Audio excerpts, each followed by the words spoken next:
तो साल 2025 क्या कुछ नहीं हुआ इस साल में? चलिए आज एक नजर डालते हैं उन बड़ी बड़ी घटनाओं पर जिन्होंने इस साल को हमेशा के लिए इतिहास में दर्ज कर दिया। तो चलिए सीधे मुद्दे पर आते हैं और देखते हैं कि वो कौन से बड़े बदलाव थे, कौन सी रिकॉर्ड ब्रेकिंग कामयाबियां थीं और वो कौन सी नई पहचानें थीं जिन्होंने 2025 को इतना खास बना दिया। सबसे पहले बात करते हैं एक ऐसे ट्रेंड की जिसने 2025 में खूब सुर्खियां बटोरी, और वो था नाम बदलने का सिलसिला। भारत की कई जानी मानी जगहों और संस्थाओं को एक नई पहचान मिली। हाँ, तो सवाल उठता है कि भाई इतने सारे नाम बदले क्यों गए? देखिए, इसके पीछे एक वजह नहीं थी, कई वजहें थीं।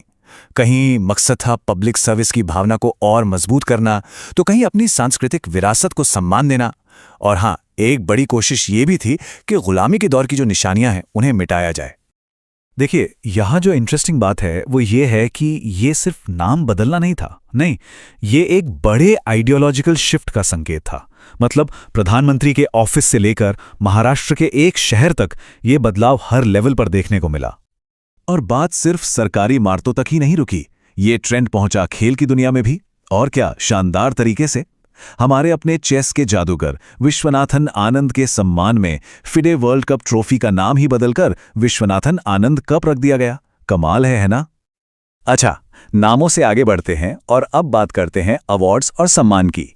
देखते हैं कि 2025 में कला, सिनेमा और ब्यूटी की दुनिया में कौन कौन चमका। तो साल का सबसे बड़ा ब्यूटी पैजेंट मिस यूनिवर्स।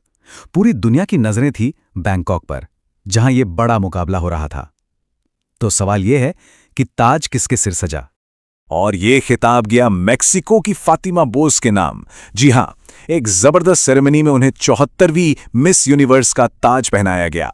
इस प्रतियोगिता में भारत को रिप्रेजेंट कर रही थीं मनिका विश्वकर्मा। अब आते हैं एक बहुत ही इंटरेस्टिंग चीज पर, Oxford word of the year. हर साल एक ऐसा शब्द चुना जाता है जो उस साल के माहौल को बयां करता हो, और 2025 का शब्द वो इंटरनेट कल्चर की एक सच्चाई दिखाता है। इससे पता चलता है कि सोशल मीडिया कैसे काम करता है, ये हम सब अब बेहतर समझने लगे हैं। और वो शब्द था रेज बेट। इसका मतलब क्या है?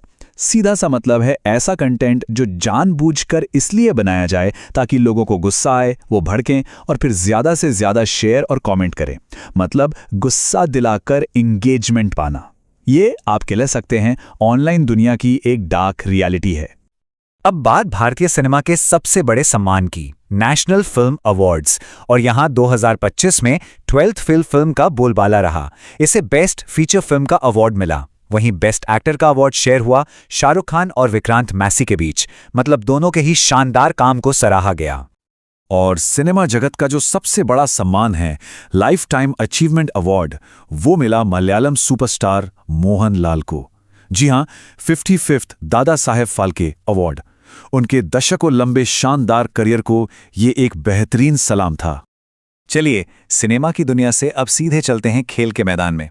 और यकीन मानिए 2025 भारतीय स्पोर्ट्स के लिए एक धमाकेदार साल रहा। कई ऐतिहासिक जीतें और नए रिकॉर्ड्स बने। क्रिकेट की बात करें तो एक ऐसा सपना पूरा हुआ जिसका इंतजार लगभग आधी सदी से हो रहा था। क्या कोई अंदाजा है कौन सी वो बड़ी जीत थी?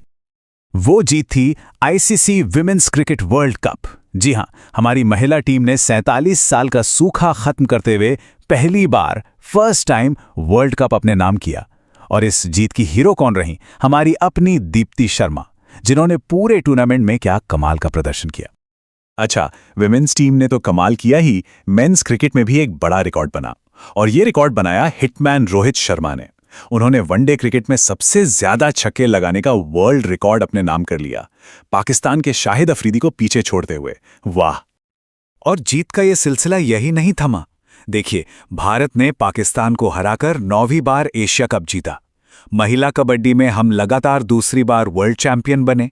प्रो कबड्डी लीग में दबंग दिल्ली ने बाजी मारी, और बैडमिंटन में ट्रीसा जॉली और गायत्री गोपीचंद की जोड़ी ने सैयद मोदी टूर्नामेंट जीता। मतलब हर तरफ जीत ही जीत। ठीक है, स्पोर्ट्स से अब आगे बढ़ते हैं और बात करते हैं कुछ जरूरी अपॉइंटमेंट्स की, और ये भी देखते हैं कि ग्लोबल इंडेक्स में यानी दुनिया के पैमानों पर 2025 में भारत कहां खड़ा था। एक बहुत ही जरूरी इंडेक्स है ग्लोबल हंगर इंडेक्स। ये बताता है कि दुनिया में भुखमरी की क्या स्थिति है। तो सवाल यह है कि 2025 की रिपोर्ट में भारत की रैंकिंग क्या थी? तो देखिए 2025 की रिपोर्ट में 123 देशों में भारत की रैंक 102 थी। ये एक ऐसा आंकड़ा है जो हमें देश के सामने जो सामाजिक चुनौतियां हैं उन्हें समझने में मदद करता है। इस स्लाइड में एक क्विक स्नैपशॉट है। ग्लोबल इनोवेशन इंडेक्स में हमारी रैंक 38 थी, जो कि काफ़ी अच्छी है। वहीं women peace and security index में 131 और जैसा हमने देखा हंगर इंडेक्स में 102। तो ये एक मिलीजुली तस्वीर पेश करती है, जहां कुछ क्षेत्रों में हम आगे बढ़ रहे हैं और कुछ में अभी भी काम करना बाकी है। आप कुछ बड़ी नियुक्तियों की बात करें तो जस्टिस सूर्यकांत देश के 53वें चीफ जस्टिस ऑफ इंडिया बने और क्रिकेट की दुनिया में बीसीसीआई के नए प्रेसिडेंट बने मिथुन मनहास। तो ये था 2025 का एक फ्लैशबैक, बदले हुए नामों से लेकर ऐतिहासिक जीतों तक और वैश्विक रैंकिंग तक। एक ऐसा साल जिसने हमें जश्न मनाने के कई मौके दिए और साथ ही सोचने के लिए कुछ गंभीर सवाल भी छोड़े। तो सोचने वाली बात यही है कि इन सब घटनाओं में से किसका असर आने वाले वक्त पर सबसे ज्यादा और सबसे गहरा होगा।